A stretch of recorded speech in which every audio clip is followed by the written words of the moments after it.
इसलिए बुलाया था। Right right right right. So वही सेम चीज, आप लोग टीचर बनोगे एंड बच्चों को पढ़ाओगे, that kind of thing. Yes, हमारे sir. घर में टूर्नामेंट Yes, चल sir. रही है सर। Very good. और टीचर्स एंजॉय करेंगे उस दिन। Yes sir. चलो बढ़िया है, बहुत बढ़िया। हाँ जी प्रियांशी, गुड इवनिंग। ऑलराइट ठीक है। सो हमने कुछ चीजें यहाँ पे देखी थी। What is my restriction endonuclease मेरा यहाँ पे क्या होता है वो हमने यहाँ पे देखा था, सीखा था। What is that enzyme is going to do, that is something we have understood. Then we have seen exonuclease endonuclease क्या होता है आपका यहाँ पे।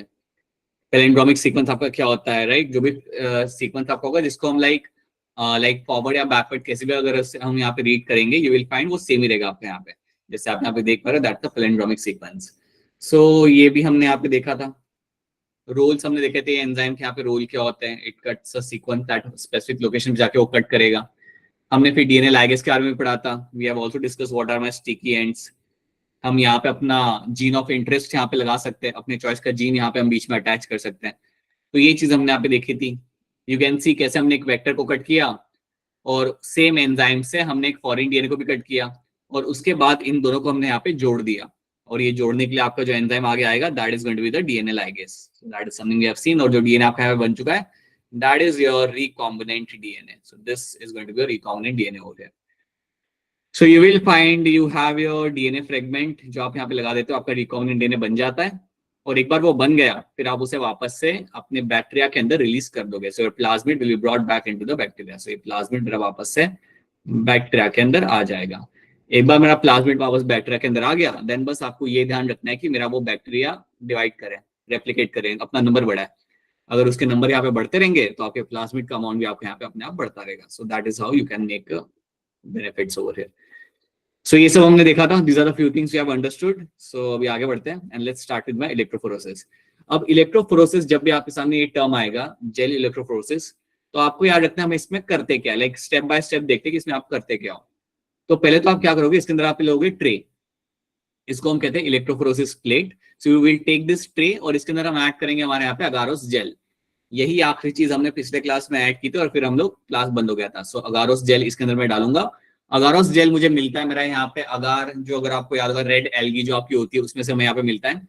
एनसाइड में फिलहाल उन्होंने मेंशन किया हुआ है यहाँ पे सीवीड। सीवीड मतलब सेम चीज, रेड एल्गी की वो लोग यहाँ पे बात कर रहे हैं। तो यहाँ से हमने हमारा अगार जेल निकाला और अगार जेल को हमने यहाँ पे डाल दिया।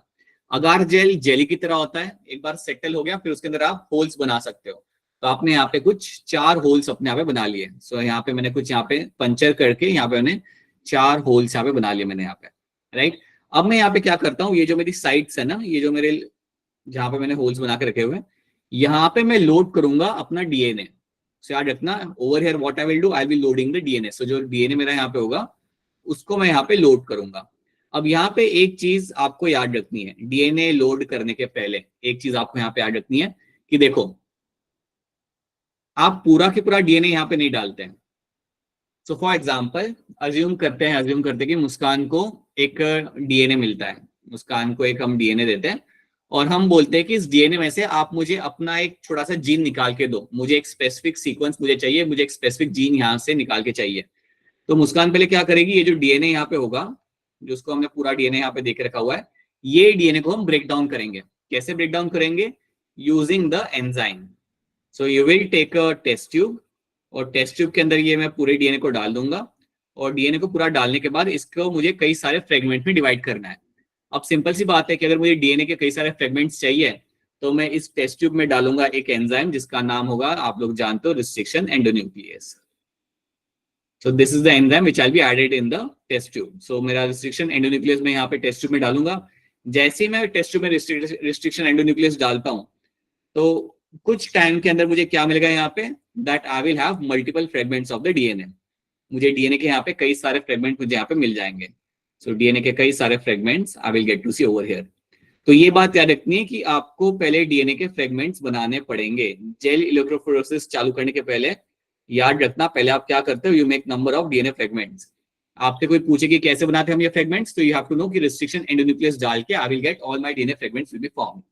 अब आपको यहाँ पे क्या करना है, आपको अपने चॉइस का फ्रेगमेंट आइसोलेट करना है। आपको अपने चॉइस का फ्रेगमेंट यहाँ से निकालना है। वो करने के लिए आप यूज करोगे अपना जेल इलेक्ट्रोफोरेसिस।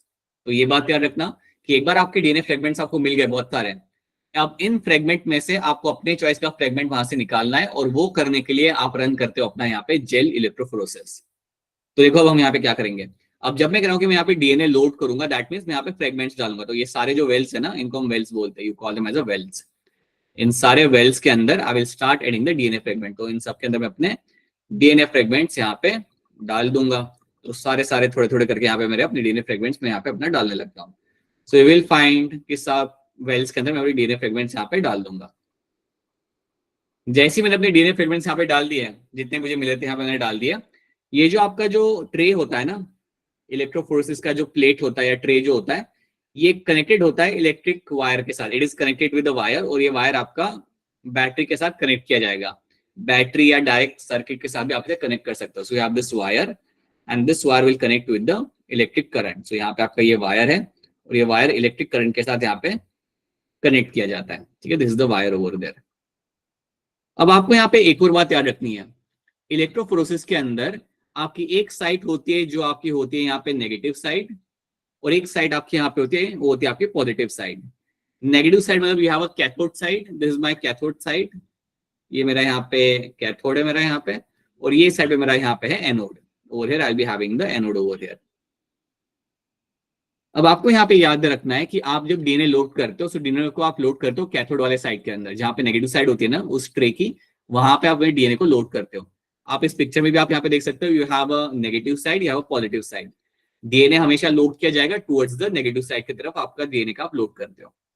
अब डीएनए के बारे में आप एक और बात याद रखना, जो आपको ऑलरेडी मालूम है। डीएनए जो आपके होते हैं, या मैं कहूंगा अभी यहाँ पे डीएनए फ्रेगमेंट्स में टर्म यूज करता हूँ, जो डीएनए फ्रेगमेंट्स आपके होते हैं, they will have the negative charge. DNA fragments are known to have the negative charge. So DNA fragments के होते हैं आपके यहाँ पे negative charge। और जब DNA fragments के आपके यहाँ पे negative charge होते हैं, तो एक चीज आप यहाँ पे हमेशा याद रखना, इसका negative charge है क्यों? Because of the phosphate group।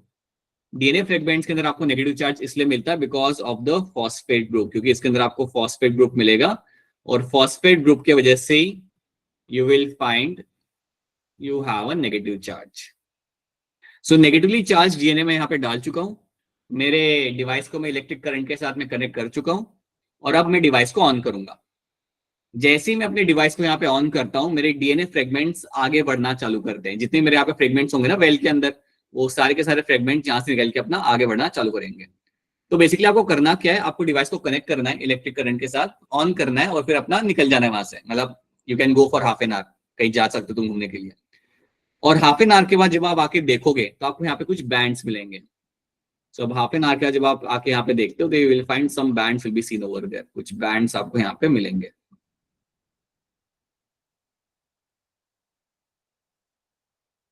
Will get some bands over here.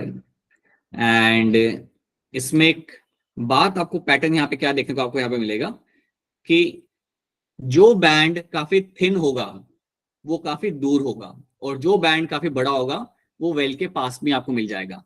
ये बात याद रखना कि जब आप इलेक्ट्रोफोर्सेस रन करते हो, जब आके देखोगे आप हाफ एन आवर के बाद कि वहां पे क्या हो चुका है, तो आपको मिलेगा कि आपके जो लार्जर फ्रेगमेंट होंगे, these are my larger fragments. ये मेरा है डीएनए का larger fragment, this is my larger fragment of DNA, this is a larger fragment. एक बड़ा फ्रेगमेंट है मेरे यहाँ पे डीएनए का। तो जो बड़ा फ्रेगमेंट होता है वो ज्यादा डिस्टेंस ट्रेवल नहीं कर सकता। The larger fragment will not be able to travel a longer distance. On the other hand, smaller fragments जो आपके यहाँ पे होंगे, they will be able to travel a larger distance. So आपके यहाँ पे जो smaller fragments आपके यहाँ पे होते हैं, ये आपके ज्यादा दूर तक जाते हुए आपको यहाँ पे मिल जाएंगे। So you can very clearly see कि आपके जो smaller fragments यहाँ पे हैं, वो काफी दूर तक यहाँ पे जा चुके हैं, और जो मेरे larger fragments यहाँ पे हैं, वो मेरे पास में खड़े, like they haven't gone very far, ये ज्यादा दूर यहाँ पे नहीं जा पाए। तो ये रूल आपको यहाँ पे याद रखना है कि जो डीएनए का वो ज्यादा लंबा यहाँ पे डिस्टेंस कवर नहीं कर पाएगा, लेकिन जो मेरे छोटे डीएनए के फ्रेगमेंट होंगे, जिसके अंदर 10, 15, 20 बेस पेयर ही होंगे, those DNA fragment will travel further distance. तो ये रूल याद रखना, smaller DNA fragment will travel further distance, और लार्जर फ्रेगमेंट ज्यादा दूर तक जा नहीं पाएगा। वो वहां पे आपको उसके बड़े बड़े बैंड्स आपको वहां पे दिख जाएंगे। अब ये आपको क्लियर कट याद रखना, this is one thing you have to know. अब एक चीज यहाँ पे याद रखना जैसे हमने यहाँ पे इलेक्ट्रिक करंट प्रोवाइड किया, जब मेरे डीएनए यहाँ पे चालू करते ट्रैवल करना, they are moving towards the anode, वो पॉजिटिव चार्ज की तरफ जाना चालू करेंगे। तो ये याद रखना आपको, जैसे हम यहाँ पे करंट प्रोवाइड करते हैं, मेरे डीएनए फ्रेगमेंट्स जेल के अंदर ट्रैवल करके जाएंगे टुवर्ड्स द एनोड, लेकिन ट्रैवल उतना ही ज्यादा करेगा, वही ज्यादा करेगा which is going to be having the smaller fragment. The smaller fragments will travel further,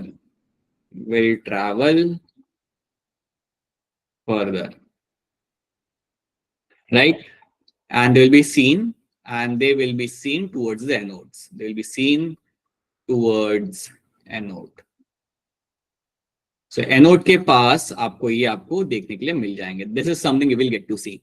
यही प्रिंसिपल है आपके जेल इलेक्ट्रोफोरेसिस का. The larger the fragment, the smaller the distance it will travel. The smaller the fragment, उतना ही ज्यादा ये लंबा distance अपना यहाँ पे ट्रैवल कर सकता है. और ये जब आप रन करोगे तो आपको कुछ ऐसे बैंड्स आपको यहाँ पे मिल जाएंगे. तो जब भी मैं आपके सामने कोई बैंड ऐसे अगर आपको यहाँ पे मैं दिखाऊं कि बताइए ये बैंड छोटा है बड़ा है, देन आप क्लियरली कह सकते हो कि ये बैंड मेरा यहाँ पे काफी छोटा है. यहाँ पे जो मेरा डीएनए का फ्रेगमेंट है ये मेरे यहाँ पे काफी छोटा होगा compare to this one. Surely ये जो मेरा यहाँ पे फ्रेगमेंट है, this is going to be a larger fragment. ये मेरा यहाँ पे एक लार्जर फ्रेगमेंट यहाँ पे हो जाएगा. बट ये वाला जो फ्रेगमेंट मेरा यहाँ पे होगा, this has to be a smaller fragment. ये मेरा यहाँ पे जो फ्रेगमेंट होगा, ये मेरा यहाँ पे फ्रेगमेंट होगा यहाँ पे एज अ स्मॉलर फ्रेगमेंट. तो ये चीज आपको यहाँ पे याद रखनी है. This is the one thing which you have to know कि लार्जर फ्रेगमेंट बहुत दूर तक नहीं जा पाता, स्मॉलर फ्रेगमेंट काफी दूर तक यहाँ पे जा पाएगा. And this is what you find happening in my gel electrophoresis. क्या इतनी बात आप सबको यहाँ पे समझ आ रही है? Is this thing clear to all of you? Yes sir. Yes, sir. ठीक है. यहाँ पे Yes, भी आप sir. कि आपका जो लार्जर बैंड है वो आपका आगे रह गया, जो स्मॉलर बैंड है वो आपके दूर तक चले गए. और यार इतना it all start from the negative side से पॉजिटिव साइड की तरफ ये आपके बैंड्स जा रहे होते हैं. सो आप लोड करते हो अपने डीएनए फ्रेगमेंट्स को आपके कैथोड वाले एरिया के साइड पे, and now they will move towards the anode. वो अपने एनोड की तरफ वहां पे जाना चालू करेंगे. तो ये बार बार मैं रिपीट इसलिए कर रहा हूँ बिकॉज यहाँ से कई सारे क्वेश्चन आपके वो लोग पूछते हैं. अब आपको यहाँ पे याद ये भी रखना है कि समझो ये मैंने रन कर दिया, मैं हाफ एन आवर के बाद आया, मेरे को मेरे वहां पे बैंड्स थोड़े बहुत वहां पे दिख जाएंगे. बट बैंड्स को क्लियरली देखने के लिए आपको थोड़ी हेल्प चाहिए होती है. So once you are done with this, आपको अगर बैंड्स को क्लियरली देखना है, then you have to add a solution of ethidium bromide. यहां पे मुझे डालना पड़ेगा something called as my ethidium bromide. मैं यहाँ पे इथिडियम ब्रोमाइड को यहाँ पे डालूंगा. So I will be adding over here ethidium bromide in the solution. और जब मैं यहाँ पे इथिडियम ब्रोमाइड को डालता हूँ उसके बाद भी मैं उन्हें देख नहीं सकता. इथिडियम ब्रोमाइड डालने के बाद I have to observe this bands under the UV rays. So ethidium bromide डालने के बाद I will be observing under the UV rays. मैं इन बैंड्स को यूवी रेज के अंडर ही देख सकता हूँ. तो ये बात याद रखना कि आखिरी स्टेप में आपको क्या करना है, आपको अपना सॉल्यूशन डालना है इथिडियम ब्रोमाइड का, and then you have to observe them under the UV rays. तब जाके आपको ऑरेंज कलर के बैंड्स आपको क्लियर कट वहां पे दिख पाएंगे. Then you will be able to see your orange colour के बैंड्स आपके यहाँ पे दिख जाएंगे. So now you can see the orange colour के bands will be seen over there. तो ये याद रखना. कई बार क्वेश्चन में आता है कि क्या हम डायरेक्टली देख सकते हैं under the UV rays? The answer is no. You have to add the ethidium bromide and then you can observe that under the UV rays, and then you can see your orange band can be seen over there. ये हमने यहाँ पे कर लिया. चलो मैंने ethidium bromide भी डाल दिया, ऑब्जर्व भी कर लिया. अब ऑब्जर्व करने के बाद मुझे मेरे डीएनए को वहां से निकालना है. मुझे मेरा फ्रेगमेंट दिख गया, मुझे मेरा वहां पे जो फ्रेगमेंट था ना वो मुझे मिल चुका है. जो फ्रेगमेंट डीएनए का मुझे चाहिए था, जो जीन मुझे चाहिए था, वो मुझे मेरा वहां पे दिख रहा है. अगर मुझे उसे वहां से निकालना है, so extraction of DNA is called as my extraction of DNA fragment. ये आपका लास्ट स्टेप है. Extraction of your DNA fragment from gel is known as elution.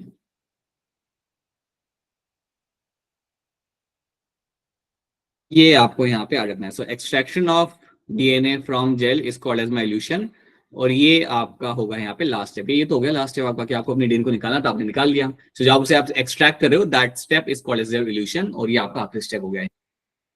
बताइए हुमेरा, आफ्टर लॉन्ग टाइम कैसे हैं आप? बताइए एंड आस्क योर क्वेश्चन. या बोलिए.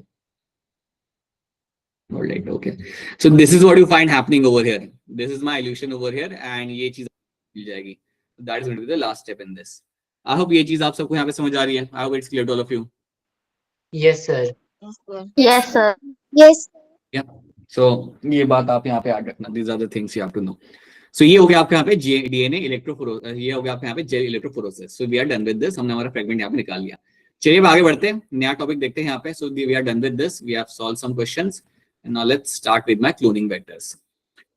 क्लोनिंग वेक्टर्स की जब मैं यहाँ पे बात करता हूँ तो यहाँ पे दो नाम काफी वेल नोन है, एक आपके यहाँ पे प्लाज्मिड, एक आपके यहाँ पे बैक्टीरियोफेज।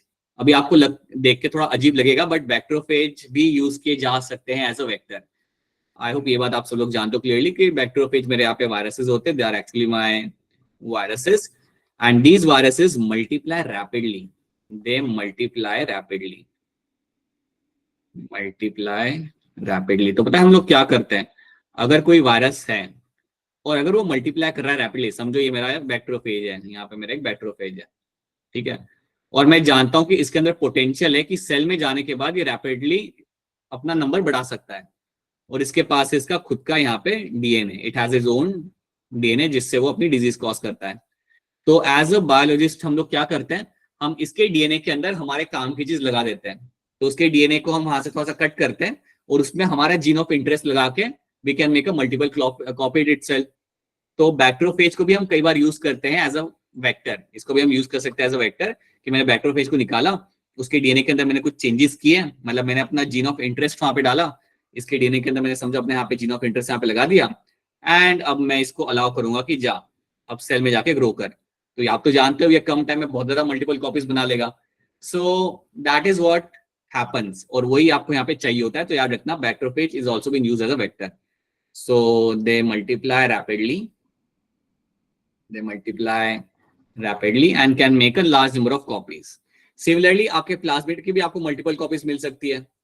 प्लाज्मिड जो आपके यहाँ पे होते हैं, so plasmid can also have multiple copies, इनकी भी आपको मल्टीपल कॉपीज देखने के लिए आपको मिल जाएगी। अब जनरली क्या होता है जब आप एक बैक्टीरिया को ऑब्जर्व करते हो, अच्छा एक बात बताओ, क्लास की स्पीड ठीक है, थोड़ा स्लो या फास्ट करना है? ठीक है सर। ठीक है सर, सही है। कुछ गड़बड़ी हो तो ठीक है। So now you have a bacteria over here, bacteria के अंदर यू हैव योर प्लाज्मिड। अब जनरली होता क्या है ना कि प्लाज्मिड एक ही नहीं होते, मल्टीपल हो सकते हैं। कई बार बैक्टीरिया में आपको 3 प्लाज्मिड मिल जाएंगे, कई बार you have more than that, so you can have multiple copies of plasmid are been seen, so multiple copies are seen in the bacteria, are seen in bacteria। और यही कॉपीज के अंदर अगर अपना हम जीन ऑफ इंटरेस्ट लगा दें तो इनका नंबर बढ़ सकता है। जब बैक्टीरिया डिवाइड करेगा मेरा यहाँ पे, तो आपके प्लाज्मिड भी वहां पे डिवाइड करेंगे, प्लाज्मिड भी वहां पे आप रेप्लिकेट करेंगे। सो यू विल फाइंड कि more number of bacteria, more number of plasmid with your gene over there. I hope आप ये बात समझ पा रहे हैं यहाँ पे कि अगर मैं अपना जीन ऑफ इंटरेस्ट यहाँ पे लगा देता हूँ, समझो मैंने इसके अंदर मैंने यहाँ पे लगा दिया, यहाँ पे मैंने अपना लगा दिया अपना gene of interest, for example मैंने अपना यहाँ पे इंसुलिन वाला जीन यहाँ पे लगा दिया, ठीक है। अब जैसे मैंने यहाँ पे इंसुलिन का जीन मैंने यहाँ पे लगा दिया, अब क्या होगा, जब भी ये मेरा प्लाज्मिड डिवाइड करेगा, वैसे भी प्लाज्मिड रेप्लिकेट करता है इंडिपेंडेंटली, तो नए जो भी प्लाज्मिड यहाँ पे बनेंगे उन सबके अंदर वो जीन होगा, राइट। अब थोड़ी देर के बाद क्या होगा, ये बैक्टीरिया भी डिवाइड करेगा और बैक्टीरिया बनाएगा। So all those new bacteria will have the insulin वाला gene, all those new bacteria will have the insulin वाला जीन। और अगर मेरा इंसुलिन वाला जीन वहां पे है और इस तरीके से अगर मेरे बैक्टीरिया ग्रो कर रहे हैं, तो मैं अपना इंसुलिन वाला प्रोटीन भी बना सकता हूँ। आई होप आप ये बात को समझ पा रहे हो। एक बैक्टीरिया के अंदर मैं अपना डीएनए डालूंगा अपने काम का और उसे ग्रो करने के लिए छोड़ दूंगा।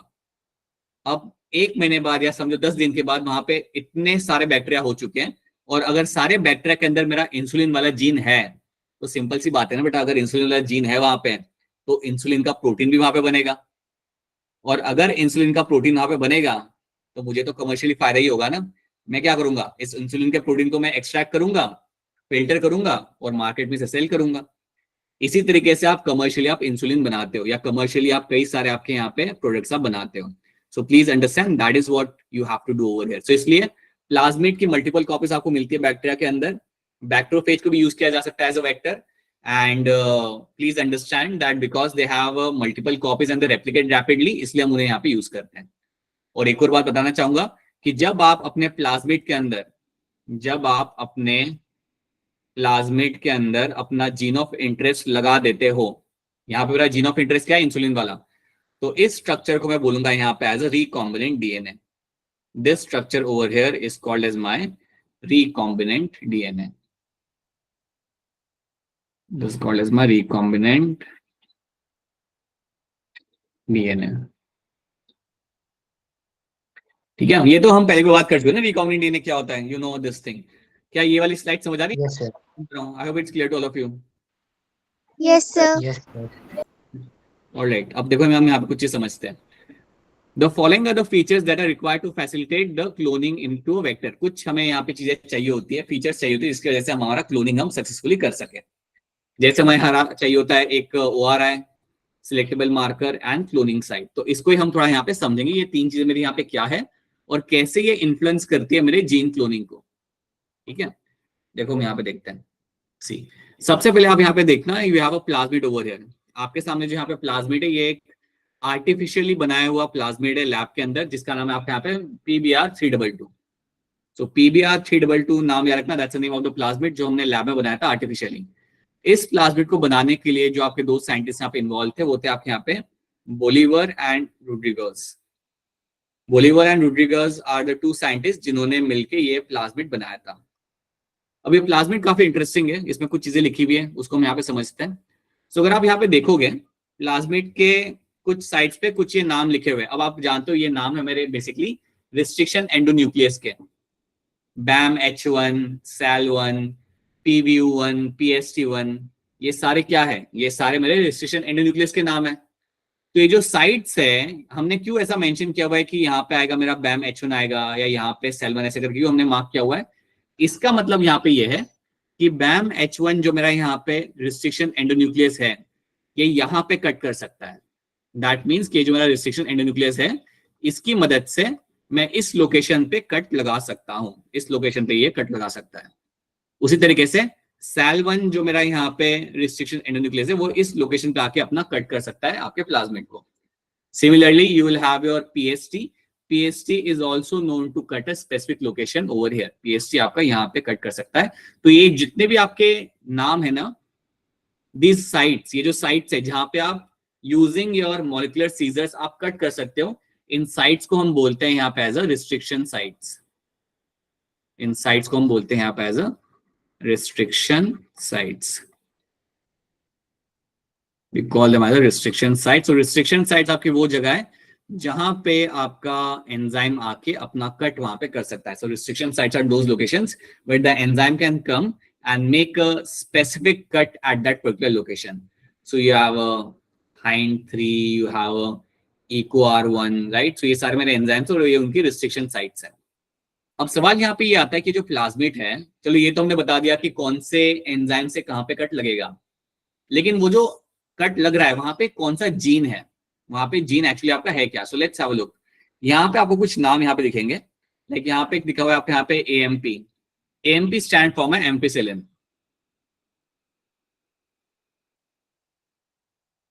सो एम्पिसिलिन एक आपका होता है antibiotic resistant gene. So ampicillin is going to be AMP. TT stand for my tetracycline. TT stands for your tetracycline. So tetracycline, ampicillin are my antibiotic resistant gene. They are going to be your antibiotic resistance gene. ठीक है, तो अगर मैं BAM-H1 use करके अगर यहाँ पे मैं कट लगा रहा हूं, सो दैट मीन्स मैं टेट्रासाइक्लिन वाले लोकेशन पे कट लगा रहा हूं, वो वाले जीन को मैं कट कर रहा हूं. अगर मैं PST1 अगर यूज कर रहा हूं to as a restriction endonuclease, तो क्या करेगा वो एम्पिसिलिन जहां पे है उस साइट पे जाके एक कट करेगा. तो ये बात आपको यहाँ पे याद रखनी है. Then you have something like your ORI. ये आप जानते हो, that is my origin of replication. यहां से आपका रेप्लिकेशन स्टार्ट होगा and then you have ROP gene. इसको आप बाद में समझना, अभी like you will get confuse on this. So ROP is also one of the gene which you'll find over there, but right now you have to know these three names and what they are doing over here. क्या आपका restriction sites आपके यहाँ पे कौन सी है, आपके दो gene जो हमें यहाँ पे दिख रहे हैं टेट्रासाइक्लिन एंड एम्पिसिलिन कौन से हैं, they are my antibiotic resistant gene. I hope ये जीन के बारे में आपको थोड़ा सा आइडिया होगा. फॉर एग्जांपल, अगर ये प्लाज्मिड किसी बैक्टीरिया में हो और अगर वो बैक्टीरिया को हम ग्रो करें, अगर हम उसे ग्रो करें एम्पिसिलिन के सॉल्यूशन के अंदर, तो क्या बैक्टीरिया सरवाइव कर पाएगा वहां पे?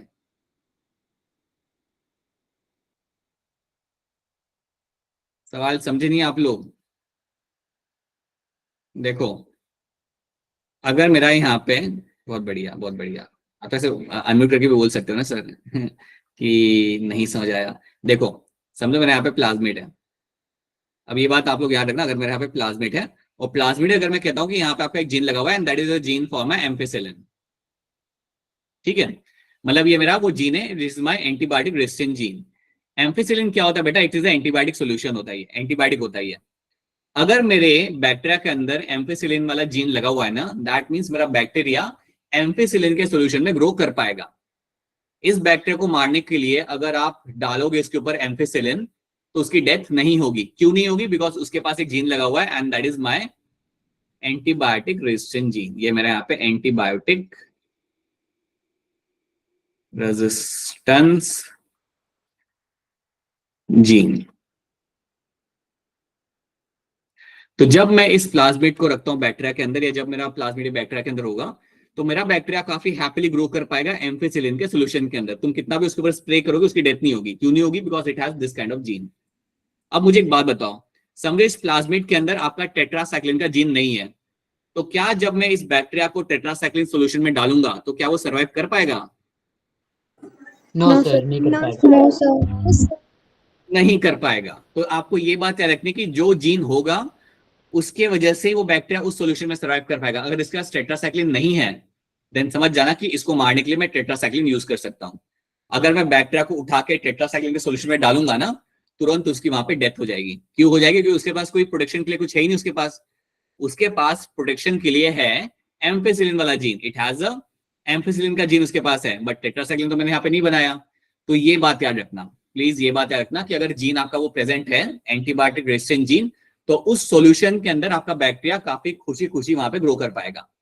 लेकिन अगर वो वाला जीन आपको वहां पे प्रेजेंट नहीं है, सो आपका बैक्टीरिया वहां पे सर्वाइव नहीं कर पाएगा उस सॉल्यूशन के अंदर, लेकिन उसके अपोजिट सॉल्यूशन में वो सर्वाइव नहीं कर पाएगा। तो अब मुझे बताओ, अगर किसी बैक्टीरिया के पास PBr322 है, तो क्या ये बैक्टीरिया एम्फिसिलिन और टेट्रासाइक्लिन के अंदर सर्वाइव कर पाएगा? नहीं कर पाएगा? कर पाएगा सर। सर कर पाएगा। लो सब लोग बोलो, it will be able to survive. समझो इस बात को, if you have this two genes, if you have this plasmid in the bacteria, then yes वो कर पाएगा, बिल्कुल कर पाएगा। बिकॉज ये दो जो मेरे जीन है उससे बचाएंगे उस सॉल्यूशन के अंदर रहने से। मुझे बताओ यहाँ पे कि अगर ये प्लाज्मिड एक मैं बैक्टीरिया में डालता हूं और उस बैक्टीरिया को मैं डालता हूं एक सॉल्यूशन के अंदर which is the solution of my kanamycin.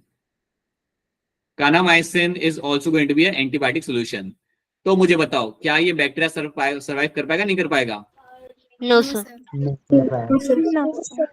नहीं कर पाएगा। The bacteria won't be able to survive over there, it will actually die. So basically it will end up dying over there. ठीक है, तो ये चीज आपको यहाँ पे याद रखनी है। This is one thing should be clear to all of you कि आपका कहाँ पे आपका कैसे हो रहा है। This is something you have to understand. So you have to very clearly understand कि कौन से सॉल्यूशन वो सर्वाइव करेगा, कौन से वो नहीं कर पाएगा। ठीक है, अभी आप इसे और थोड़ा आराम से समझोगे। You will be able to understand this thing much more with much more clarity आगे जाके। सो इतना याद रखना, दैट इज माय PBr322 मेरा प्लाज्मिड है। These are my restriction sites. ये उस एंजाइम को यूज करके हम वहां पे कट लगा सकते हैं। ठीक है, then let's talk about my ORI। What is my origin of replication? यहाँ पे क्या होता है? सो ये आप जानते हो, ये आपका वो लोकेशन है जहां से आपका रेप्लिकेशन स्टार्ट होगा। सो ORI आपकी वो जगह है या वो आपकी साइट है जहां से आपका रेप्लिकेशन हम यहाँ पे स्टार्ट करते हैं। This is a site from where the replication is going to start. तो आपको यहाँ पे एक बात समझनी है, यहाँ पे this one thing you all have to understand here is, काफी इंपॉर्टेंट होता है आपके लिए that you have a ORI which can support more number of replication. It should support more number of replication. मतलब आपको एक ऐसा ORI चाहिए आपके प्लाज्मिड के अंदर जिसके थ्रू मल्टीपल टाइप्स आपका रेप्लिकेशन हो सके, तभी तो आपका फायदा होगा। समझे इस बात को कि अगर आपके पास एक प्लाज्मिड है, एक प्लाज्मिड आपके पास, वहां पे उसका जो ORI है वो सिर्फ एक या दो बार ही रेप्लिकेट कराता है प्लाज्मिड को। समझे यहाँ पे जो ORI है, यहाँ पे जो मेरे यहाँ पे जीन है, that ORI only replicates once और ट्वाइस। तो आपके लिए वो ज्यादा काम का नहीं है, right. On the other hand मैं आपके हाथ में कोई दूसरा प्लाज्मिड देता हूँ और जो दूसरा प्लाज्मिड आपके सामने होगा उसमें लगा हुआ जो होगा ORI वो सपोर्ट करता है 8 से 9 बार रेप्लिकेट कराना। That ORI is known to support replication for 8 to 9 times. ये सपोर्ट करता है high number of copy formation, high number of copies are formed.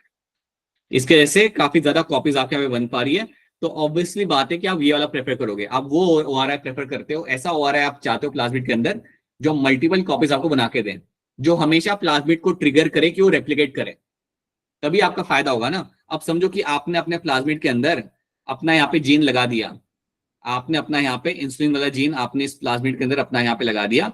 अब प्लाज्मिड के अंदर इंसुलिन वाला जीन लगाने के बाद व्हाट हैपेंस हियर इज कि अगर आपका ओआरआई सपोर्ट नहीं कर रहा मल्टीपल कॉपीज फॉर्मेशन, तो आपकी एक या दो ही कॉपी बनेगी इसमें से, वो आपके लिए ज्यादा फायदेमंद होगा नहीं।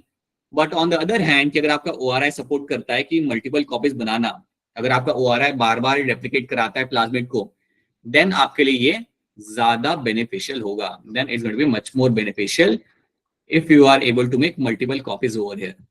तो याद रखना, ये बात याद रखो कि origin of replication should support more number of replication.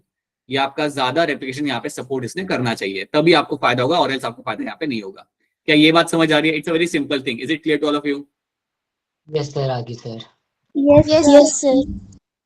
ठीक है, ये बात आप सबने यहाँ पे याद रखनी, that you need to have ORI which should support the formation of multiple copies या मल्टीपल रेप्लिकेशन यहाँ पे आपका होना चाहिए। आई होप सबको याद आ रहा है। ओआरआई हमने पढ़ा था आपके मॉलिक्यूलर बेसिस ऑफ चैप्टर के अंदर, दैट इज द साइट जहां से आपका रेप्लिकेशन है ना, Yes, वही है sir. आपका यहाँ, वही है। It should support multiple copies over here formation. ठीक है, देखो यहाँ पे क्या लिखा हुआ है, this is a sequence from where the replication starts, any piece of DNA when linked to the sequence can be made to replicate within the host cell। हम जानते हैं कि जब भी हम कोई फॉरेन डीएनए हमारे यहाँ पे लगाते हैं, समझे मेरे यहाँ पे एलियन डीएनए है, assume that this is my alien DNA over here, and because of that alien DNA what has been seen happening कि यहाँ पे जब हमने इसे यहाँ पे प्लाज्मिड में लगाया, तो वहां पे लगाने के बाद we want कि वो replicate करे, ठीक है। बट यहाँ पे क्या मेंशन किया हुआ है, this sequence is also responsible for controlling the copy number of the linked DNA. ये सीक्वेंस डिटरमाइन करता है कि कितनी कॉपीज आपके यहाँ पे बनेगी। So if you want to recover many copies of target DNA, it should be cloned in a vector whose origin supports high copy number. आपको अपने डीएनए को ऐसे वेक्टर में लगाना है, ऐसे प्लाज्मिड में आपको लगाना है जहां पे आपका मल्टीपल कॉपीज आपके बनाई जा सके बाय द ओआरआई आपकी मल्टीपल वहां पे कॉपीज बनाने में आपकी मदद कर सके। वही चीज यहाँ पे भी आपकी मेंशन की हुई है। सो ये बात आपको याद रखनी है, लाइन बाय लाइन आपको इसलिए बता रहा हूँ ताकि आपको एनसीईआरटी की लाइन पे आपको यहाँ पे समझ आ जाए इसके अंदर। ठीक है, then we have other term that is my selectable markers. अब सिलेक्टेबल मार्कर्स क्या होते हैं ये भी आप समझ जाओगे, अब आप समझ जाओगे। सी सिलेक्टेबल मार्कर्स के एग्जांपल यहाँ पे क्या आते हैं, you will find example going to be your tetracycline, you'll have your ampicillin, you'll have something like your kanamycin। अब इन तीनों में कॉमन क्या है, ये तीनों बेसिकली है क्या? Antibiotic resistance. Right, they are my antibiotic resistance gene. इनको ही हम यहाँ पे यूज करते हैं एज अ सिलेक्टेबल मार्कर्स। तो पहले तो आप दिमाग में डालो कि इनको हम यूज करते हैं यहाँ पे as a selectable markers, that is what will be using them for. इनको हमने यहाँ पे इस्तेमाल करना है एज अ सिलेक्टेबल मार्कर्स, और इनकी मदद से हम डिफरेंशिएट कर पाएंगे between the transformant and non transformant. तो याद रखना, यूजिंग द सिलेक्टेबल मार्कर का फायदा क्या होता है, इनका यूज क्या होता है, what are they are going to be used for. They are used for to differentiate between transformants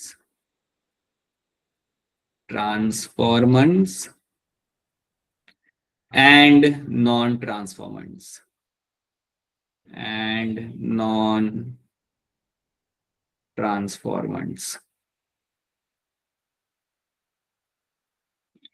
तो ये चीज आपको यहाँ पे याद रखनी है कि आपके जो सिलेक्टेबल मार्कर्स आपके यहाँ पे इनकी मदद से you can actually differentiate between the transformants and non transformant.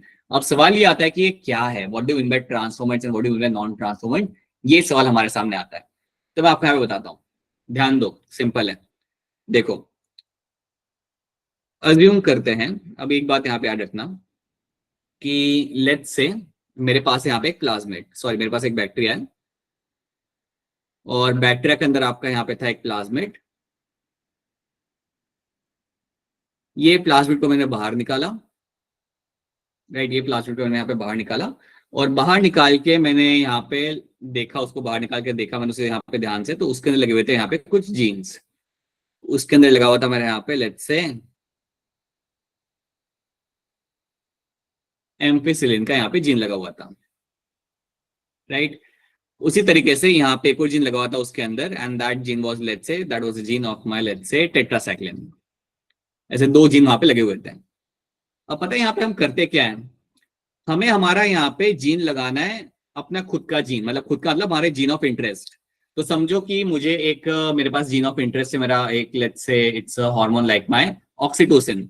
Oxytocin एक आपका हार्मोन होता है, उसका मैंने एक जीन निकाल के रखा हुआ है ह्यूमन डीएनए में से। So I have a gene which I have isolated. ये जीन को मेरा लगाने का प्लान है कहाँ पे, जहां पे एम्फिसिलिन लगा हुआ है। So this is the site where I want to add my gene. So ampicillin जहां पे है वहां पे मैं इस जीन को लगाना चाहता हूँ। ये जीन मेरा कौन सा, ये जीन है जो मुझे बना के देगा मेरे यहाँ पे ऑक्सीटोसिन।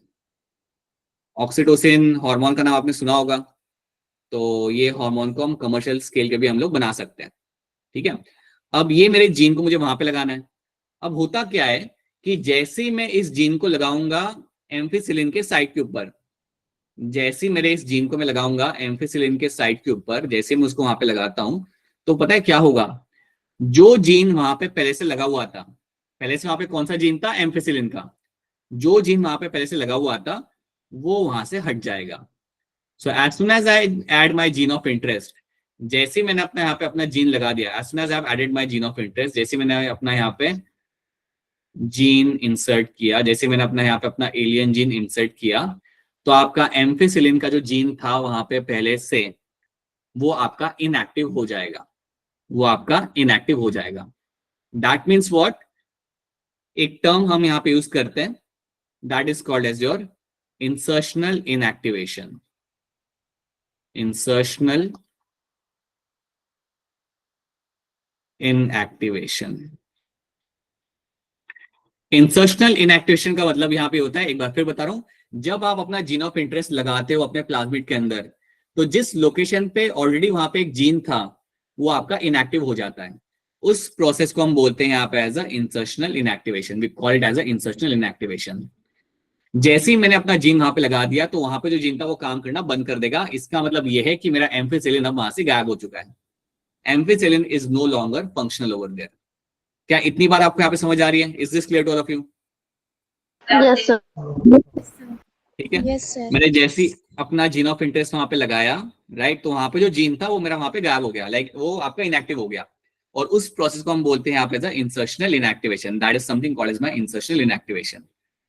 अब अगर मेरा वहां पे इंसर्शनल इनएक्टिवेशन हो गया, तो आप इसको इस तरीके से देखो, आप इसको इस तरीके से यहाँ पे आप देखो, मेरा प्लाज्मिड है यहाँ पे, एक जो मेरा यहाँ पे जीन था वो था मेरे यहाँ पे टेट्रासाइक्लिन वाला, one gene over there was a gene of my tetracycline, और दूसरा जीन जो मेरा वहां पे था वो अब वहां पे नहीं रहा। अब वहां पे जो जीन मेरा लग चुका है that is a gene of my oxytocin का जीन मेरे यहाँ पे लग चुका है।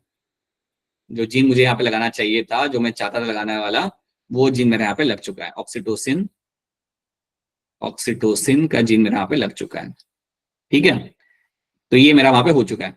अब आप सोचो, इसे थोड़ा आराम से सोचो, अगर मैं ऐसे प्रोसेस, इस प्रोसेस को अगर मैं करूं 1000 टाइम्स, अगर मैं इस प्रोसेस को यहाँ पे करूं, तो 1000 में से हो सकता है कि हर किसी के अंदर जाके मेरा जीन ऑफ इंटरेस्ट ना लगे। बड़ा सिंपल सी बात है, ह्यूमन एरर आ सकता है कि जब आप ये प्रोसेस को करोगे, it is a molecular level पे ये प्रोसेस किया जाता है। तो अगर ऐसे में 1000 प्लाज्मिड बनाऊं, अगर ऐसे में 1000 प्लाज्मिड बनाऊं, तो जरूरी नहीं है कि 1000 के 1000 के अंदर ही मेरा जीन लग चुका होगा। 1000 में से 600 होंगे जिसके अंदर मेरा जीन ऑफ इंटरेस्ट जाके लगा होगा, बाकी 400 ऐसे होंगे जिसके अंदर मेरा जीन ऑफ इंटरेस्ट जाके लगा ही नहीं। बिल्कुल पॉसिबिलिटी है बेटा, ये ह्यूमन एरर आ सकता है, या बिल्कुल आप जब मॉलिक्यूलर लेवल पे आप काम कर रहे होते हो तो एकदम से सब चीजें नहीं हो जाती। तो समझो कि अगर मैंने से 1000 प्लाज्मिड बनाए, समझो मैंने ही बनाया, तो 1000 में से कुछ के अंदर जाके लग जाएगा, कुछ के अंदर नहीं लगेगा। मैं कैसे पता करूंगा, how I will get to know कि किसमें लगा है किसमें नहीं लगा है? आपको मेरी बात समझ आ रही है यहाँ पे? What is happening over here? क्या क्या क्वेश्चन है हमारा यहाँ पे? Is this clear to all of you? पूछ लो Yes, अगर कोई sir. चीज नहीं आ रही तो, क्योंकि ये टॉपिक है वैसा, where you will have to understand everything. So ask if there is something which is not clear to you.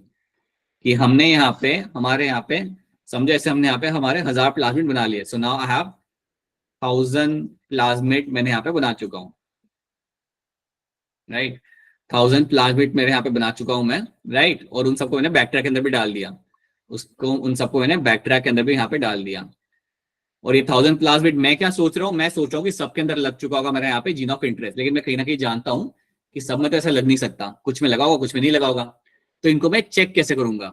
मैं इनको चेक करूंगा bye growing them into the antibiotic solution. अब आप सोचो कि मैंने ये 1000 बैक्टीरिया को लिया और मैंने इनको डाल दिया एक सॉल्यूशन के अंदर. और जो सॉल्यूशन के अंदर जब मैंने इनको यहाँ पे डाला, that solution was a solution of my ampicillin, right. जैसे मैंने बैक्टीरिया को सॉल्यूशन में डाला, 1000 बैक्टीरिया को मैंने सॉल्यूशन में डाला, और 1000 बैक्टीरिया को सॉल्यूशन में डालने के बाद मैंने क्या देखा कि आधे घंटे बाद मैंने देखा कि उनमें से सिर्फ 400 वहां पे जिंदा रह गए, 400 वहां पे जिंदा रह गए, और बाकी सारे वहां पे मर गए. 400 ऑफ देम सर्वाइव्ड वहां पे, 400 मेरे वहां पे सर्वाइव कर गए, और बाकी जो मेरे वहां पे 600 थे उनके यहाँ पे डेथ हो गई. जो मेरे यहाँ पे 600 थे उनके यहाँ पे डेथ हो गई. तो अब मुझे बताओ, जो 600 जो मेरे वहां पे थे जिनकी वहां पे डेथ हो चुकी है बैक्टीरियाज की, इन 600 के अंदर मेरा जीन ऑफ इंटरेस्ट था या नहीं था? हाँ सर, उनके अंदर. Yes, sir. Yes, sir. अरे यस सर नहीं, जीन था उनके अंदर या नहीं था? यस सर, Yes, था sir. सर. था. Yes, sir. ठीक है, आपकी बात यहाँ पे सही, लेकिन सबके लिए एक बार फिर मैं आपस बता रहा हूँ. चलो इसको मैं थोड़ा और सिंप्लीफाई करता हूँ आपके लिए, अगर समझ नहीं आ रहा तो let me make it slightly more simple. समझो मैंने अपने एम्फिसिलिन सॉल्यूशन में अपने यहाँ पे बैक्टीरियाज को डाल दिया, 1000 बैक्टीरिया को मैंने यहाँ पे डाल दिया. और अगर मेरे 1000 बैक्टीरिया सारे के सारे सर्वाइव करते हैं, समझो 1000 बैक्टीरिया मैंने यहाँ पे डाले, and those 1000 number goes to 2000, सब वहां पे खुश हो गए बैक्टीरिया और उनका नंबर यहाँ पे बढ़ गया. So now bacteria are actually able to grow over there, तो इनका नंबर यहाँ पे बढ़ रहा है. तो अगर इनका नंबर यहाँ पे बढ़ रहा है, पता है इसका मतलब क्या होता है? इसका मतलब यहाँ पे ये है कि मेरा काम सही से नहीं हुआ. मुझे अपना जीन जो यहाँ पे डालना था वो जीन मेरा यहाँ पे नहीं गया है, क्योंकि अगर मेरा जीन यहाँ पे गया होता तो एम्फिसिलिन वाला जो जीन यहाँ पे था वो बंद हो जाता.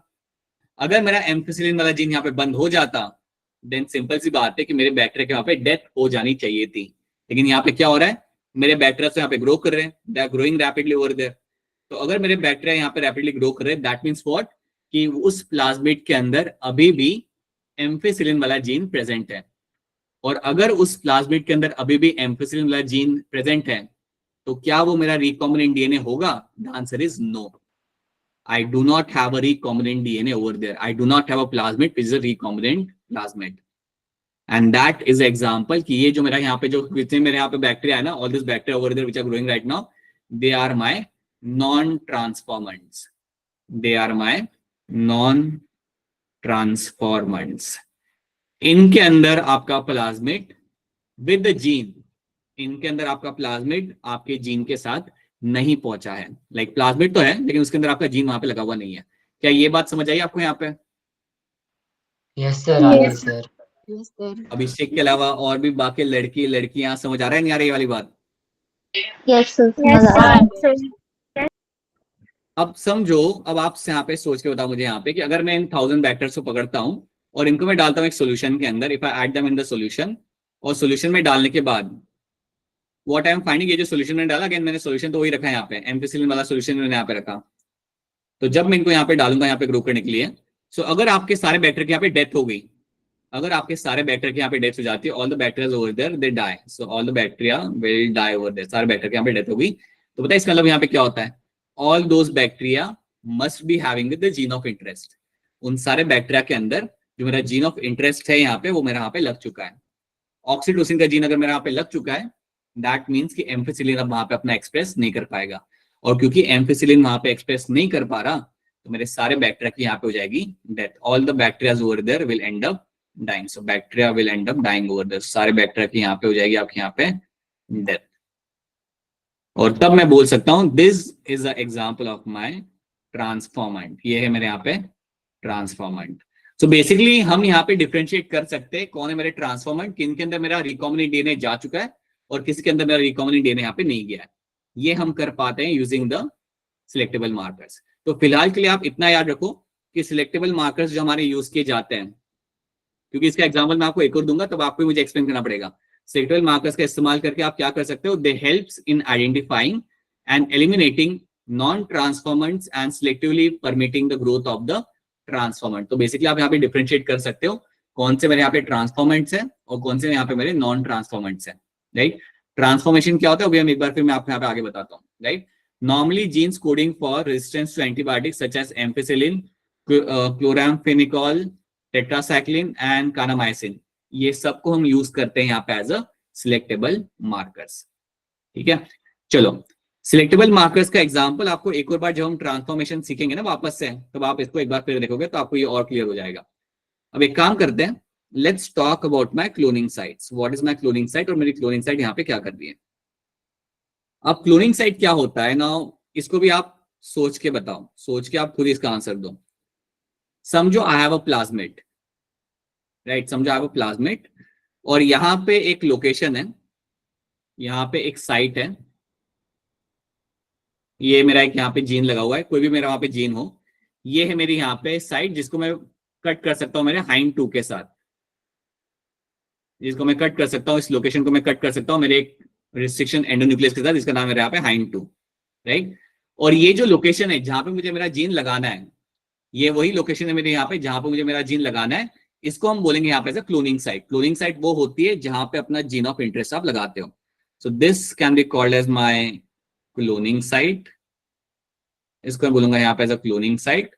और क्लोनिंग साइट मेरी वहां पे वो होती है जहां पे मैं लगाता हूँ अपना gene of interest, gene of interest मैं यहाँ पे लगाऊंगा। So you will find your gene of interest will be inserted on to this cloning site. अब आप यहाँ पे जरा सोचना कि मेरा क्लोनिंग साइट मेरी यहाँ पे है वो जगह जहां पे मैं अपना जीन लगाऊंगा। इसके लिए हम एक और यहाँ पे टर्म यूज करते हैं, you also called as a recognization site. इसके लिए हम यहाँ पे एक और टर्म यूज करते हैं, called him as a recognition site. अब रिकॉग्निशन साइट वो जगह होती है जहां पे अपना आप जीन ऑफ इंटरेस्ट आप लगाते हो। अब आप सोचो कि मेरा प्लाज्मिड है, यहाँ पे मैं हाइंड 2 यूज करूंगा, इसे कट करूंगा और यहाँ पे अपना जीन यहाँ पे लगा दूंगा। सिंपल सी बात है, हाइंड 2 यूज करूंगा, वहां पे कट लगाएगा वो, and then I can add my gene of interest. अब आप सोचो कि अगर मैं आपके हाथ में एक प्लाज्मिड दूं, अगर आपके हाथ में एक प्लाज्मिड दूं मैं आपके हाथ में, और अगर आप वहां पे देखोगे कि वहां पे मल्टीपल क्लोनिंग साइट्स हैं, एक साइट यहाँ पे भी है, एक साइट यहाँ पे भी है, एक साइट आपकी यहाँ पे भी है, और एक यहाँ पे भी है। अगर आपके पास मल्टीपल क्लोनिंग साइट्स है तो इससे क्या प्रॉब्लम आ सकती है? कोई हैंड रेज करके मुझे बताया कि if you have a multiple cloning sites, if you have multiple cloning sites, तो ऐसे कंडीशन के अंदर आपको क्या दिक्कत आ सकती है? मल्टीपल लोकेशन से एक प्लाज्मिड के अंदर, जिसे हम कहेंगे क्लोनिंग साइट, जहां पे अपना आप जीन लगाओगे, लगा सकते हो, तो इससे प्रॉब्लम क्या आ सकता है? कोई सोच के बता सकता है यहाँ पे क्या दिक्कत आ सकती है? कोई भी नहीं सोच रहा, बताइए बताइए हिम्मत सिंह, क्या होगा यहाँ पे? सर ये मल्टीपल फ्रैगमेंट्स में कन्वर्ट हो जाएगा। ठीक है, अंशिका आप बताइए क्या होगा यहाँ पे?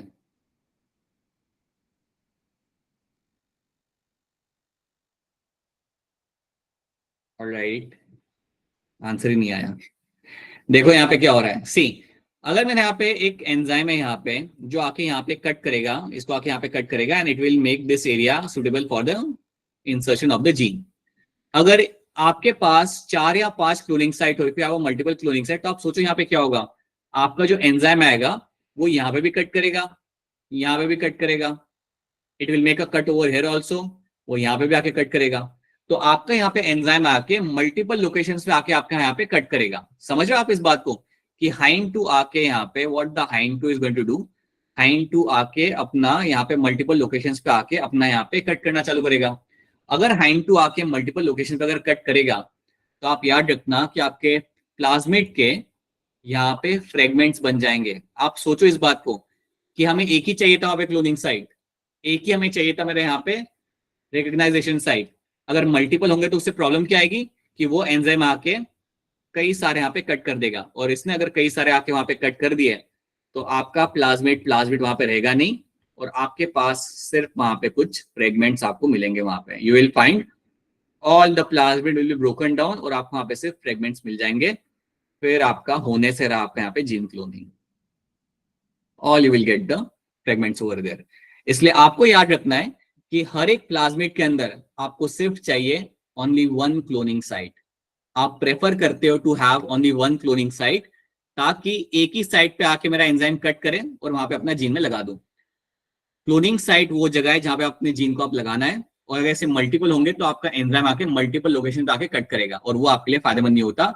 You will find fragments will be form, कई सारे फ्रेगमेंट्स आपको बनते हुए आपको यहाँ पे मिल जाएंगे.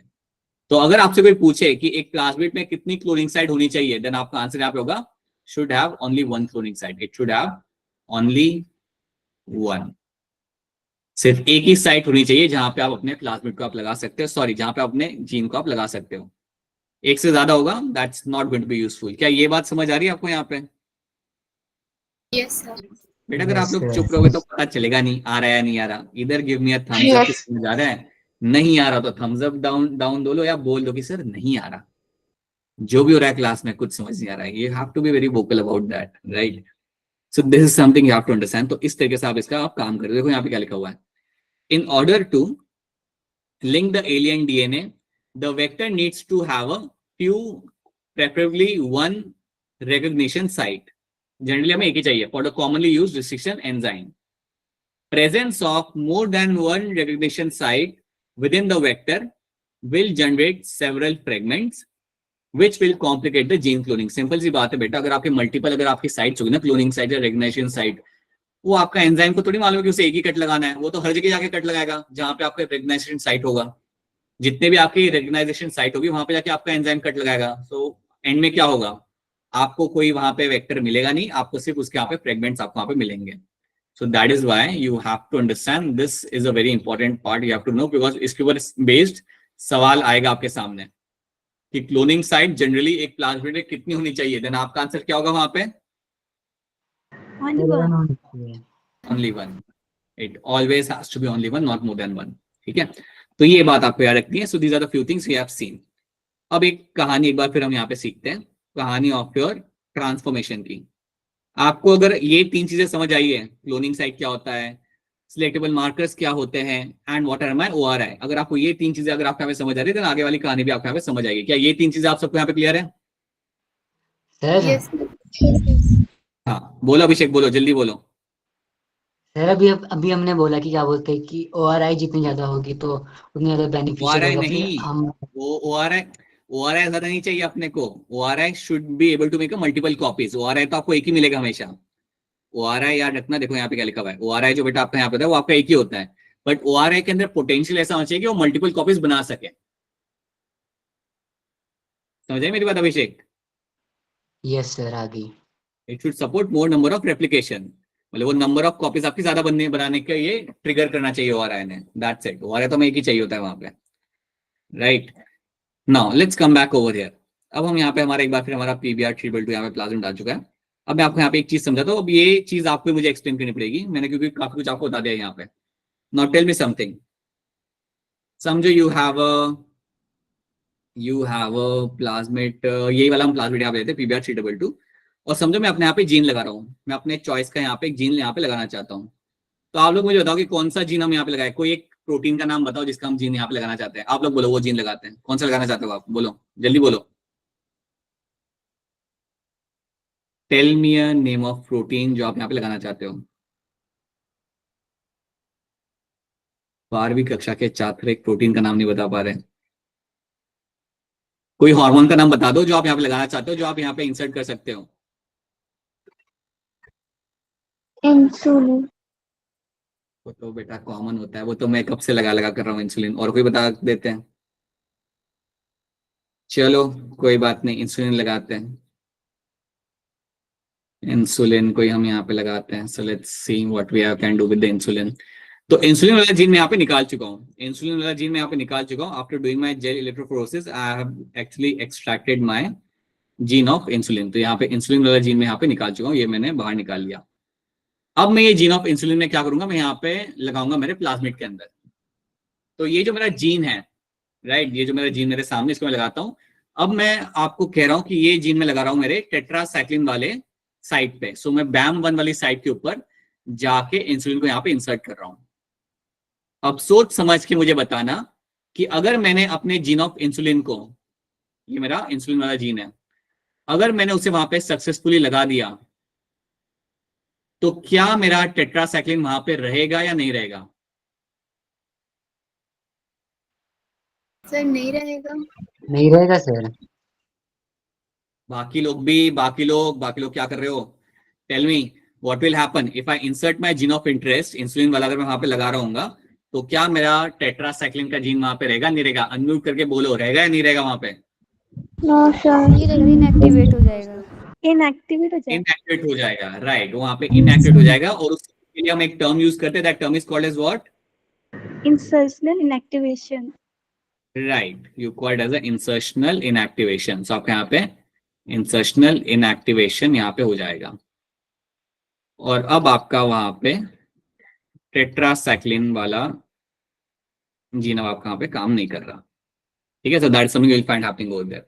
अब इसी प्लाज्मिड को लाइक मैं वापस बैक्टीरिया में डाल दूंगा। I will add this plasmid back into the bacteria.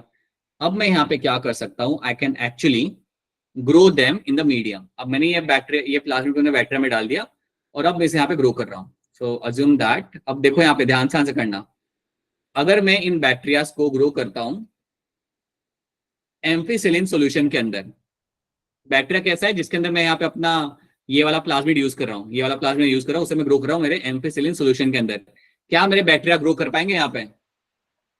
Yes yes sir. Sir. Yes sir करेगा। Yes sir. मेरे बैक्टीरिया यहाँ पे ग्रो पाए, so bacteria will be able to grow. बिल्कुल मेरे यहाँ पे बैक्टीरिया ग्रो कर पाएंगे। और ऐसा आप क्यों कह रहे हो कि मेरे बैक्टीरिया यहाँ पे ग्रो कर पाएंगे? क्योंकि सर इनके पास क्योंकि इसमें एम्पलीफायर वाला जीन प्रेजेंट है। बिल्कुल सही, बिकॉज इसके अंदर मेरा एम्फिसिलिन वाला जीन मेरे यहाँ पे प्रेजेंट है। So I will finding my bacterias will be able to grow. मेरे बैक्टीरियाज जो यहाँ पे होंगे they will be able to be seen to be growing over. वो मेरे यहाँ पे खुशी खुशी आराम से यहाँ पे मेरे बैक्टीरिया यहाँ पे ग्रो कर जाएंगे, right. That is something I will be finding over here.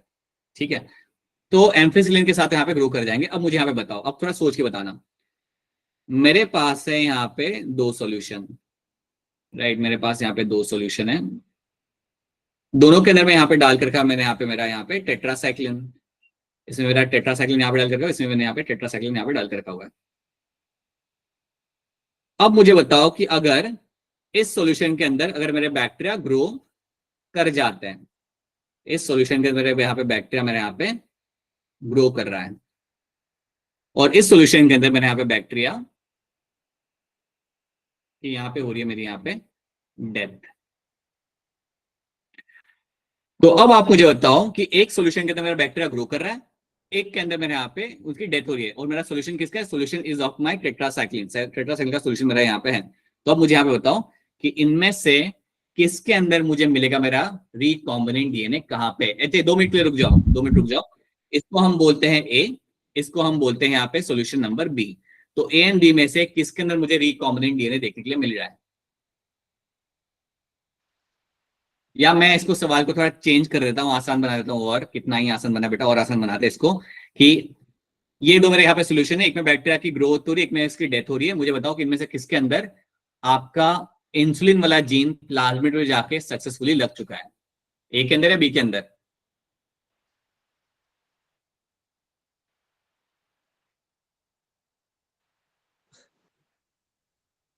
बताइए मुस्कान। Sir B. ठीक है, बाकी लोग क्या कह रहे हो? बी के साथ एग्री करेंगे हम लोग? यस हम लोग सर। unmute करके बोल- यस राइट। सर। सो बी के अंदर जहां पे बैक्टीरिया की डेथ हो रही है, दैट मींस व्हाट, कि यहाँ पे मेरा जीन ऑफ इंटरेस्ट लग चुका है। सो दैट मींस यहाँ पे जो मेरा प्लाज्मिड है, यहाँ पे जो मेरा प्लाज्मिड होगा, उस प्लाज्मिड के अंदर मेरा इंसुलिन वाला जीन यहाँ पे लग चुका है। उसके अंदर मेरे यहाँ पे इंसुलिन वाला जीन यहाँ पे लग चुका है, और क्योंकि मेरे यहाँ पे इंसुलिन वाला जीन वहां पे लग चुका है, इसलिए वहां पे टेट्रासाइक्लिन वहां पे आपका काम नहीं कर रहा। That is why you are not finding the tetracycline working over there. तो इसलिए यहाँ पे बैक्टीरिया की हो जाएगी आपके यहाँ पे death. On the other hand, अगर मेरा यहाँ पे बैक्टीरिया ग्रो कर पा रहा है, तो इसको किसी को अनम्यूट करके मुझे एक्सप्लेन करना पड़ेगा कि यहाँ पे बैक्टीरिया ग्रो क्यों कर पाया था। Someone has to unmute themselves and then have to explain this, कि how does my bacteria over here is able to grow, क्यों मेरे यहाँ पे बैक्टीरिया यहाँ पे ग्रो कर पाया successfully. So now let's see who is going to explain this. बताइए अंशिका शर्मा, क्यों यहाँ पे वेक्टर मेरे यहाँ पे ग्रो कर पा रहा है? सर क्योंकि थोड़े बहुत टेट्रासाइक्लिन के जीन उसमें रह गए थे, वो कंप्लीटली रिकॉम्बिनेंट नहीं हुआ था हमारा। राइट, क्योंकि वो रिकॉम्बिनेंट बना ही नहीं, क्योंकि यहाँ पे अभी भी मेरा यहाँ पे टेट्रासाइक्लिन का जीन यहाँ पे प्रेजेंट होगा, 100% मेरे यहाँ पे टेट्रासाइक्लिन का जीन मेरा यहाँ पे प्रेजेंट होगा। और क्योंकि मेरा यहाँ पे टेट्रासाइक्लिन का जीन मेरा वहाँ पे प्रेजेंट है, इसलिए मेरे यहाँ पे बैक्टीरिया रैपिडली ग्रो कर पा रहे हैं। तो इसका मतलब ये भी है कि यहाँ पे मैं अपने जीन को नहीं डाल पाया, मतलब यहाँ पे जो मेरे बैक्टीरिया ग्रो कर पा रहे हैं ना, इनके अंदर मैं अपना जीन ऑफ इंटरेस्ट नहीं डाल पाया, जो मुझे डालना था सक्सेसफुली वो मैं नहीं डाल पाया। यहाँ पे वो लग चुका है, और क्योंकि वो यहाँ पे लग चुका है इसलिए बैक्टीरिया की यहाँ पे डेथ हो रही है इन द टेट्रासाइक्लिन सॉल्यूशन के अंदर because of the event of my insertional inactivation. तो अब मैं आपसे पूछूं कि अब आप मुझे बताओ कि ट्रांसफॉर्मेंट नॉन ट्रांसफॉर्मेंट कौन है, देन आप यहाँ पे क्लियरली कह सकते हो मेरा जो टब बी है ना, पेटी डिश बी, यहाँ पे मुझे मिलेंगे मेरे यहाँ पे transformants, I can call them as a transformants यहाँ पे। और जो मेरा टब ए है यहाँ पे, I am going to call them as a non transformants. इनके अंदर मुझे यहाँ पे कोई जीन का इंसर्शन होते हुए मुझे यहाँ पे नहीं मिला, I didn't find any kind of gene का इंसर्शन यहाँ पे होते हुए, and they remain non-transformant over there and they keep on growing over there. This bacteria I will find them keep on growing over there without any kind of like कोई issue से वो grow कर पाएंगे because यहाँ पे आपका gene नहीं लगा। सिंपल सी बात है, यही चीज आपको यहाँ पे याद रखनी है, और यही चीज की भी जाती है आपके सिलेक्टेबल मार्कर के साथ। तो आई होप आप ये समझ पा रहे हो कि क्यों हम एम्फिसिलिन टेट्रासाइक्लिन को यूज करते हैं एज अ सिलेक्टेबल मार्कर। इनकी मदद से आप पता लगा सकते हो कि कौन है मेरा ट्रांसफॉर्मेंट, कौन है मेरे यहाँ पे non transformant, and that is why we use them as a selectable marker. पर पता है इसमें दिक्कत क्या आती है, जब आप इन दोनों को यूज करते हो ना, इन सॉल्यूशंस को, टेट्रासाइक्लिन और एम्फिसिलिन को जब आप यहाँ पे यूज करते हो सॉल्यूशन को, तो आपको उनको दो बार ग्रो करना पड़ता है। मतलब आपको एम्फिसिलिन में भी आपको ग्रो करना पड़ता है, आपको टेट्रासाइक्लिन के अंदर भी आपको से ग्रो करना पड़ता है, so you have to do that. तो साइंटिस्ट ने क्या किया है, एक नया तरीका फाइंड किया है, they have found a new way to know what is a transformant, what is a non transformant. उन्होंने नया तरीका पता लगाया, तो उसको हम यहाँ पे देखते हैं। पहले ये बताओ, क्या इतनी बात आप सबको यहाँ पे समझ आ रही है? Is the story clear to all of you? Yes sir.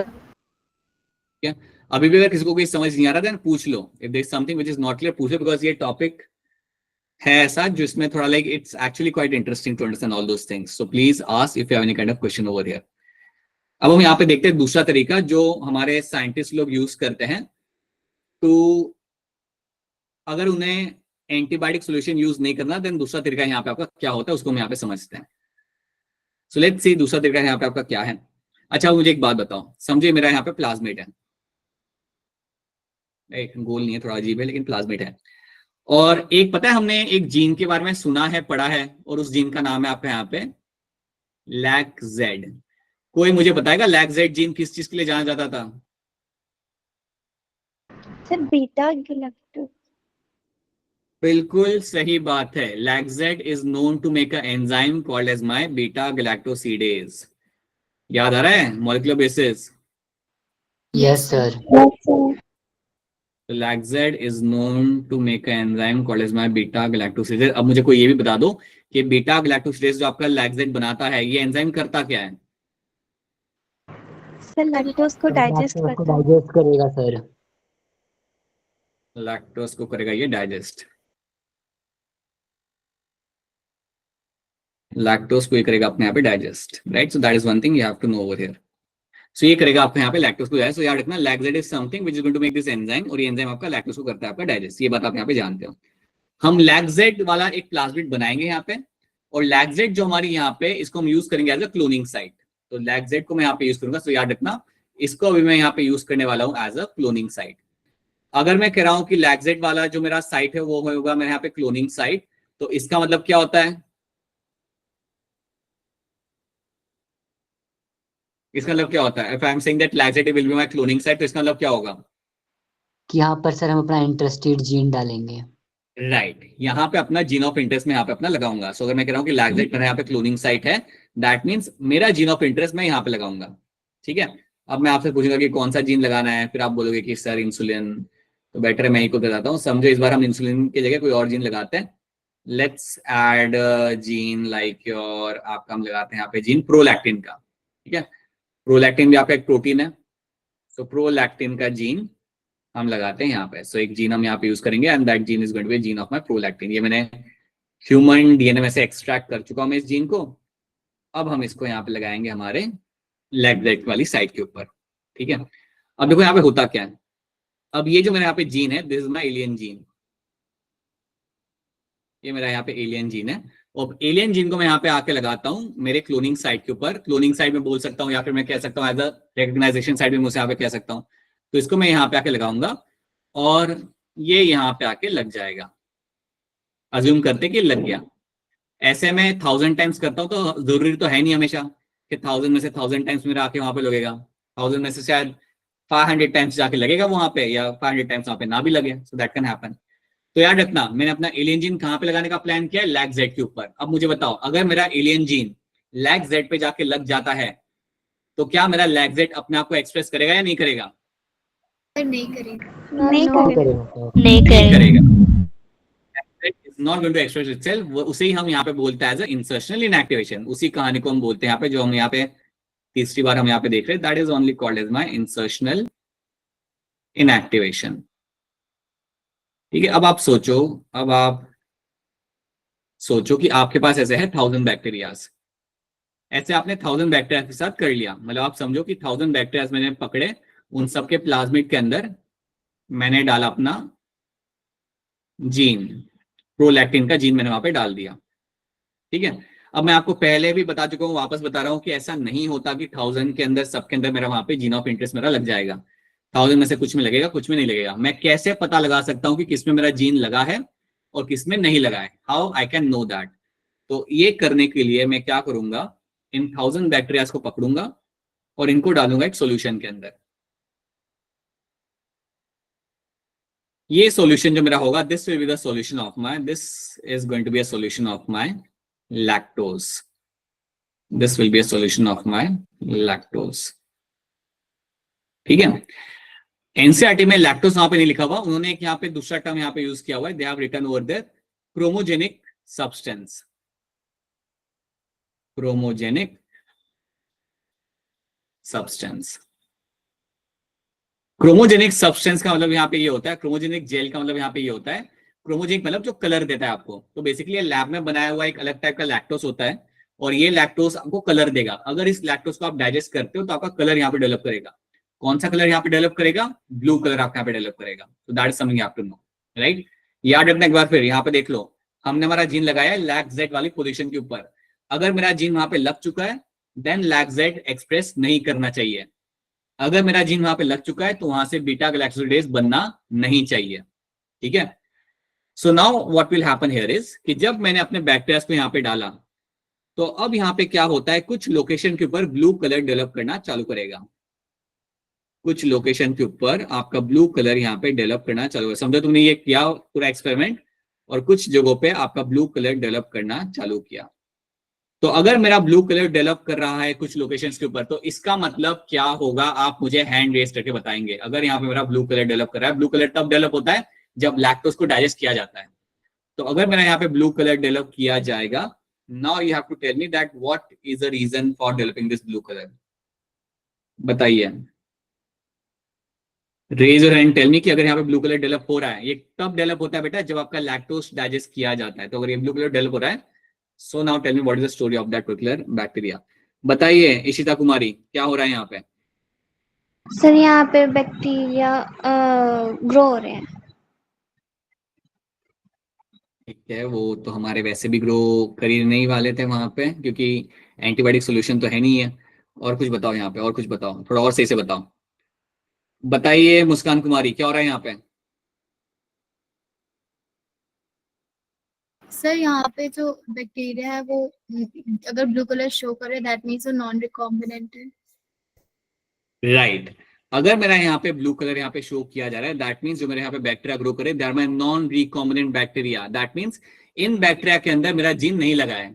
आप समझिए इस बात को कि ये जो मेरा यहाँ पे ब्लू कलर जहाँ पे डेवलप कर रहा है, दैट मीन्स इन बैक्टीरिया के अंदर जो प्लाज्मिड था उसके अंदर आपका जीन ऑफ इंटरेस्ट वहां पे नहीं लगा है, और इसलिए तो आप यहाँ पे ब्लू कलर डेवलप कर रहे हैं। तो अगर आपका कोई फ्रेंड दौड़ के आके आपको कहता है कि देखो यहाँ पे ब्लू कलर डेवलप कर रहा है, देखो सब बढ़िया यहाँ पे कलर डेवलप कर रहा है, that's not a good thing. That means कि आपका जीन ऑफ इंटरेस्ट आपका यहाँ पे नहीं रहेगा। That means these bacteria are my non recombinant. यहाँ पे जो मेरे यहाँ पे बैक्टीरिया जो भी यहाँ पे all the bacteria over there and their plasmid, The bacteria over there are my non-recombinant. They are my non-recombinant क्योंकि वहां पे मेरा जीन ऑफ इंटरेस्ट वहां पे प्रेजेंट ही नहीं है। और जिस एरिया के अंदर आपका कलर डेवलप नहीं कर रहा, समझो अगर आप यहाँ पे देख रहे हो कि आपका यहाँ पे कलर डेवलप नहीं कर रहा या यहाँ पे आपका कलर डेवलप नहीं कर रहा, so these areas which are going to remain the colourless ना, विच रिमेन्स कलरलेस। तो अगर मेरे एरियाज यहाँ पे कलरलेस है, दैट मीन्स वहां पे आपका जीन लग चुका है। दैट मीन्स यहाँ पे you have your recombinant DNA. Here you have your recombinant DNA और recombinant बैक्टीरिया आपको यहाँ पे मिल चुके हैं। मतलब यहाँ पे मेरे प्लाज्मिड के अंदर मेरा इंसुलिन वाला जीन लग चुका है। अब क्योंकि मेरा इंसुलिन प्रोलैक्टिन वाला जीन मेरे यहाँ पे लग चुका है, इसलिए आपका इस लोकेशन के अंदर आपका लैक्टोज डाइजेस्ट नहीं हो पा रहा। That is why there is no lactose digest happening over here. And if there is no lactose digest happening over here, अगर कोई लैक्टोज अगर आपके यहाँ पे डाइजेस्ट नहीं हो रहा, दैट इटसेल्फ मींस कि you have over here recombinant DNA, you have a presence of a recombinant DNA over here, and वहां से ही आपको अपना प्रोटीन मिलेगा। यहां से आपको बैक्टीरिया निकालने और इनको आपको ग्रो करना है। बाकी जहां पे भी ब्लू कलर डेवलप रहा है, that's not a good thing. Blue colour develop करना मतलब कि आपके bacteria are going to be having the your lactose वाला जीन। आपके बैक्टीरिया के पास आपका लैक्टोज वाला जीन लैक्जेड आपको वहां पे प्रेजेंट है, इसलिए वो लोग वहां पे डाइजेस्ट कर पा रहे हैं, and that is not a good thing. अब बताओ वापस से, क्या ये चीज आपको समझ आ रही है यहाँ पे? Yes, sir. सर। और पक्का, is this thing clear to all of you? Again कोई चीज अगर समझ नहीं आ रही, देन Yes, पूछ लो। sir. So this is what you find happening. तो ये आपको दो लॉजिक आपको यहाँ पे याद रखने हैं। एक तो आपको याद रखना है यहाँ पे द स्टोरी ऑफ योर, कि हम कैसे यूज करते हैं यहाँ पे lacZ, and we get to know that कि आपका रिकॉम्बिनेंट है या नहीं है। ये लैक्जेट वाली कहानी याद रखना। इसमें फायदा क्या होता है कि इसमें आपको दो अलग अलग एंटीबायोटिक सोल्यूशन आपको यूज नहीं करना पड़ता है, right. On the other hand हम इवन यूज करते हैं यहाँ पे एम्फिसिलिन टेट्रासाइक्लिन के सॉल्यूशंस हम यूज करके, हम इसको यूज करके भी हमारे ट्रांसफॉर्मेंट और नॉन ट्रांसफॉर्मेंट को हम यहाँ पे अलग कर सकते हैं। We can do that, we can very clearly do that. So आपको इतनी बातें आपको यहाँ पे याद रखनी है। अब एक काम करते हैं, 5 मिनट लेते हैं हम यहाँ पे और कुछ क्वेश्चन सॉल्व करते हैं, and then we will close this up, ठीक है। तो अभी मैं देखना चाहूँ कि आप कितने क्वेश्चन यहाँ पे सॉल्व कर पाते हो। Let me show you some questions. Which are the following organelles is related to with the genetic engineering? इनमें से कौन सा ऑर्गेनल आपके जेनेटिक इंजीनियरिंग के साथ आपके यहाँ पे रिलेटेड है? Raise your hand to answer this फटाफट, ताकि आंसर करो और आगे बढ़ते फिर हम इसे। बताइए उन्नति, क्या होगा इसका आंसर यहाँ पे? Sir B. राइट, प्लाज्मिड आपके यहाँ पे करेक्ट आंसर है। Plasmid are the organelles which are related to the genetic engineering, ठीक है, राइट। डीएनए फ्रेगमेंट्स कैसे होते हैं? ABCD देखो ध्यान से, and then raise your hand. DNA fragments आपके यहाँ पे कैसे हो जाएंगे? बताइए दीप्ति, क्या होगा इसका आंसर? सना बताइए क्या होगा इसका आंसर? इतना टाइम नहीं ले सकते बेटा। डीएनए फ्रेगमेंट कैसे होते हैं जल्दी बताओ। अभिषेक क्या होगा इसका आंसर, बोलो। Sir negatively charge. DNA fragments are always going to be negatively charge. और अभिषेक के नेगेटिवली चार्ज क्यों होता है? Sir due to phosphate bond. Right, because आपके फॉस्फेटाइंस आपके यहाँ पे होते हैं, फॉस्फेट ग्रुप आपको वहां पे होता है, because of that they are going to be negatively charge, ठीक है। Then a gene whose expression helps to identify transform cell is known as? कौन सा जीन होता है उसकी मदद से आप ट्रांसफॉर्म सेल को आप आइडेंटिफाई कर सकते हो? So which gene is helpful to know कि it is a transform one, it is a non transform one? ये करने के लिए कौन सा यहाँ पे आपको हम यहाँ पे यूज कर सकते हैं? बड़ा 2-3 बार क्वेश्चन रिपीट करके मैंने काफी हिंट आपको यहाँ पे दे दी। बताइए किशोर, क्या होगा इसका answer? Sir option D. Shikha आपको क्या लग रहा है? Sir option D. Option D मेरा बनेगा यहाँ पे करेक्ट आंसर। ये सिलेक्टेबल मार्कर्स ही आपके यहाँ पे होते हैं, जिनकी मदद से आप ट्रांसफॉर्म नॉन ट्रांसफॉर्म आप यहाँ पे पता लगा सकते हो। सो ये सिलेक्टेबल मार्कर्स हम यहाँ पे यूज करते हैं। और जनरली हम सिलेक्टेबल मार्कर्स कौन से यूज करते हैं? एम्प्लिसिलिन टेट्रासाइक्लिन। राइट, आप इतना बोल सकते हो antibiotic resistant genes. Antibiotic resistant genes हम यूज करते हैं एज सिलेक्टेबल मार्कर्स। अब और भी कई सारे इसमें क्वेश्चन है, वो मैं आपको एक तो होमवर्क की तरह सॉल्व करने के लिए यहाँ पे दे दूंगा, and we can also look at them in the next class. अभी मैं आपको रिलीज इसलिए कर रहा हूँ because we have a class at 8:45। So आपके पास 20 मिनट आपके पास है, हैव योर डिनर, राइट, जल्दी जल्दी। एंड मैं आपके साथ एक असाइनमेंट शेयर करूंगा, so please solve the assignment.